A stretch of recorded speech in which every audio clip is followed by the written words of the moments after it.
Hi guys, welcome to my YouTube channel bro motivational speaker. विश्व में शीतल पेय का इतिहास पुराना है, लेकिन यदि कोला की बात की जाए तो यह दुनिया को 18वीं शताब्दी में एक प्रयोग के दौरान मिला था।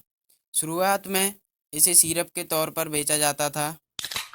ठंडा मतलब कोको कोला, यह टैगलाइन आपने जरूर सुनी होगी।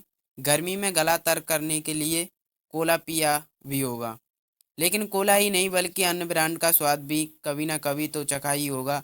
लेकिन क्या आप जानते हैं कि जो सॉफ्ट ड्रिंक हम पीते हैं ये दुनिया को कैसे मिली, किसने इसका आविष्कार किया और भारत में कोला का इतिहास किया है। विश्व में शीतल पेय का इतिहास पुराना है, लेकिन यदि कोला की बात की जाए तो यह दुनिया को 18वीं शताब्दी में एक प्रयोग के दौरान मिला था। इसका आविष्कार करने वाले एक डॉक्टर थे, जिन्होंने ड्रग्स की आदत को ख़त्म करने के लिए एक दवाई बनाने के दौरान इसका आविष्कार किया था। काफ़ी समय तक यह सॉफ्ट ड्रिंक सर दर्द की दवाई के तौर पर प्रयोग की जाती थी। आइए जानते हैं क्या इसका इतिहास है। ऐसे हुआ था कोला का आविष्कार। दुनिया में कोला का आविष्कार 1886 में अटलांटा में हुआ था। यहाँ जॉर्जिया की जैकब फार्मेसी में लोगों के लिए एक सिरप तैयार करने के लिए डॉक्टर जॉन पेम्बटन ने इसे बनाया था। कोको कोला की वेबसाइट के मुताबिक लैब में तैयार पेय को डॉक्टर जॉन लैब से बाहर ले गए। उन्होंने इस पेय में सोडे का पानी मिलाया था। जब उन्होंने इसे लोगों को पीने के लिए दिया तब सबने इसे बहुत पसंद किया। इसके बाद कंपनी ने एक पेय के तौर पर इसकी बिक्री शुरू कर दी। चूंकि फार्मेसी कंपनी ने इसे बनाया था, इसलिए शुरुआत में इसे सिर दर्द की दवा के तौर पर प्रयोग किया गया था। डॉक्टर जॉन का यह पहला पेय आविष्कार नहीं था। ऐसा कहा जाता है कि इससे पहले 1885 में भी जॉन ने एक वाइन कोका बनाई थी, जिसमें यह अल्कोहल मिक्स था।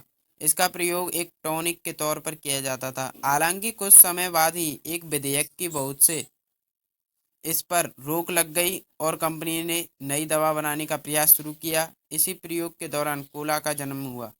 डॉक्टर जॉन पेम्पटन के बने इस पेय पदार्थ में कैफीन कोका की पत्तियां भी मिलाई गई थीं, इसलिए इस ड्रिंक का नाम कोका कोला रखा गया।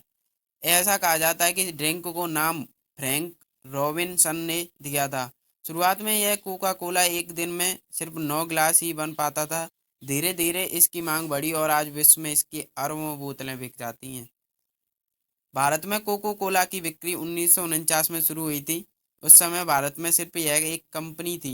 उस समय इसका निर्माण करती थी पियो ड्रिंक। 1977 में कंपनी ने अपना कारोबार समेट लिया, क्योंकि विदेशी मुद्रा विनिमय कानून के तहत उसे भारतीय सहयोगी कंपनी को ज़्यादा हिस्सेदारी देनी पड़ती। इसके बाद कैंपा कोला लॉन्च हुआ। कंपटीशन ना होने की वजह से यह मार्केट में छा गया। 90 के दशक पारिवारिक विवाद के चलते यह ब्रांड भी गायब हो गया।